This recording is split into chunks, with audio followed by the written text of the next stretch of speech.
மகாபாரதத்தில் நடந்த சுவாரஸ்யமான சிறுகதை. ஏன் நாம் நல்லது செய்ய வேண்டும் தெரியுமா? அது ஒரு காலை நேரம்.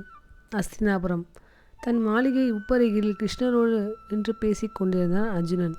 வீதியில் நடந்து வருபவர்களை பார்ப்பதும் பேசுவதுமாக இருந்தார்கள் இருவரும். திடீரென்று அர்ஜுனன், கிருஷ்ணா, அங்கே பார் என்று ஓரிடத்தை சுட்டி காட்டினான். கிருஷ்ணர் பார்வையை திருப்பினார்.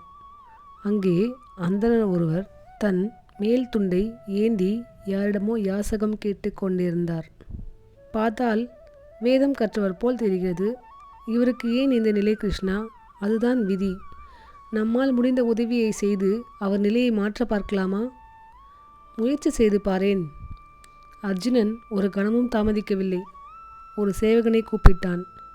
அந்த அந்தணரை அழைத்து வரச் சொன்னான். அந்தணர் வந்தார். சோர்ந்து போயிருந்தார்.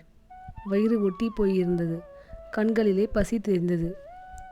அர்ஜுனன் ஒரு பை நிறைய பொற்காசுகளை நிரப்பி அவரிடம் கொடுத்தான். அந்தணர் மகிழ்ந்து போனார். கிருஷ்ணருக்கும் அர்ஜுனனுக்கும் நன்றி சொல்லிவிட்டு வெளியே போனார். அர்ஜுனன் நிறைந்த மனதோடு கிருஷ்ணரை பார்த்து சிரித்தான். அன்று கிருஷ்ண பரமாத்மா சொன்ன விதி அந்தணரை விரட்டியது. வீடு செல்லும் வழியில் ஒரு வனம் இருந்தது. தனியாக சென்ற அந்தணர் ஒரு திருடனிடம் மாட்டிக்கொண்டார். பொற்காசு பையை பிடுங்கி கொண்டு ஓடிவிட்டான் அந்த திருடன். அடுத்த நாள் காலை முதல் நாளைப் போலவே கிருஷ்ணரும் அர்ஜுனனும் மாளிகை உப்பருகில் நின்று பேசிக் கொண்டிருந்தார்கள். ஓரிடத்தை பார்த்த அர்ஜுனன் அதிர்ந்து போனான். அங்கே முதல் நாள் பார்த்த அதே அந்தணர் யாரிடமோ அன்றைக்கும் யாசகம் கேட்டு கொண்டிருந்தார். சேவகனை அழைத்து அவரை அழைத்து வரச் சொன்னான் அர்ஜுனன். விசாரித்தான். என் தலையெழுத்து அப்படி இருக்கிறது. நான் ஒரு அதிர்ஷ்டக்கட்டை. அதுதான் உங்களிடம் வாங்கிய பொற்காசு கூட கொள்ளை போய்விட்டது. கண்களில் நீர் துளிக்கச் சொன்னார் அந்தணர். அர்ஜுனனுக்கு அவர் பேசியதை கேட்டு இரக்கம் சுரந்தது. விலை உயர்ந்த வைரம் ஒன்றை எடுத்து கொடுத்தான். அந்தணரே, கவனம்! இந்த முறையாவது இந்த வைரத்தை வைத்து புத்திசாலித்தனமாக பிடித்து கொள்ளும் வழியை பாருங்கள். அவர் நன்றி சொல்லிவிட்டு கிளம்பி போனார். இந்த முறை இருட்டுவதற்கு முன்னரே வீடு திரும்ப முடிவு செய்தார். இந்த வைரத்தை எப்படி விற்கலாம்? யாரிடம் விற்கலாம்? இதை வாங்கும் அளவுக்கு நம் ஊரில் வியாபாரிகள் இருக்கிறார்களா? ஏனென்றால் அர்ஜுனன் கொடுத்த வைரமாயிற்று என்றெல்லாம் யோசனை செய்தபடி நடந்து போனார். அவர் வீட்டுக்கு வந்தபோது வீட்டில் யாரும் இல்லை.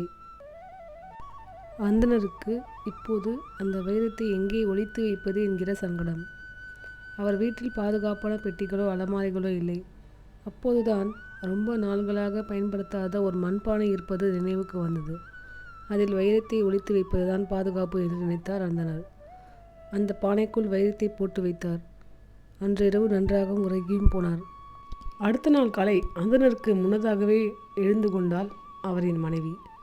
ஒரு பானையை எடுத்துக்கொண்டு ஆற்றுக்கு நீர் எடுக்கச் சென்றாள். திரும்ப வரும் வழியில் ஓரிடத்தில் கால் தடுக்கி பானையை கீழே போட்டுவிட்டாள். பானை உடைந்து போனது. அப்போது அவளுக்கு வீட்டில் இருக்கும் பழைய பானை நினைவுக்கு வந்தது. வீடு திரும்பியவள் கணவர் வைரத்தை போட்டு வைத்திருந்த பானையை எடுத்துக்கொண்டு திரும்பவும் ஆற்றை நோக்கி சென்றாள். பானையை கழுவுவதற்காக தண்ணீருக்குள் அவள் பானையை அழுத்த அதற்குள் இருந்த வைரம் ஆற்று தண்ணீருக்குள் விழுந்துவிட்டது. 3ஆம் நாள் அதே அஸ்தினாபுரம். அன்றைக்கும் அந்தணர் யாசகம் கேட்பதை பார்த்து துடித்து போனான் அர்ஜுனன். அவரை அழைத்து விசாரித்தான். அவர் நடந்ததை சொன்னார்.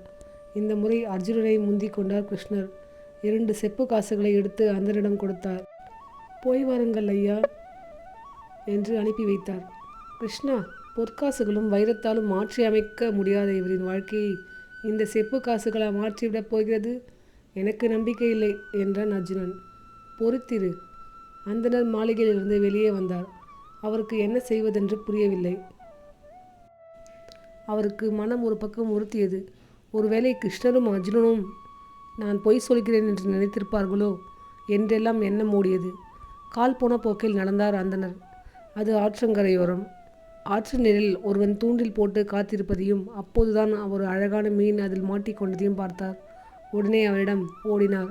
ஏன்பா, அந்த மீனை விட்டுடம்பா, பாவம் அழகாக இருக்கு என்றார். சரிங்க ஐயா, இந்த மீனை விட்டுடுறேன். எனக்கு நீங்கள் என்ன தருவீங்க? அந்தணர் தன்னிடம் இருந்த 2 செப்பு காசுகளை கொடுத்தார். அவன் மீனை அவரிடம் கொடுக்க வாங்கி ஆற்றுக்குள் இருந்தார்.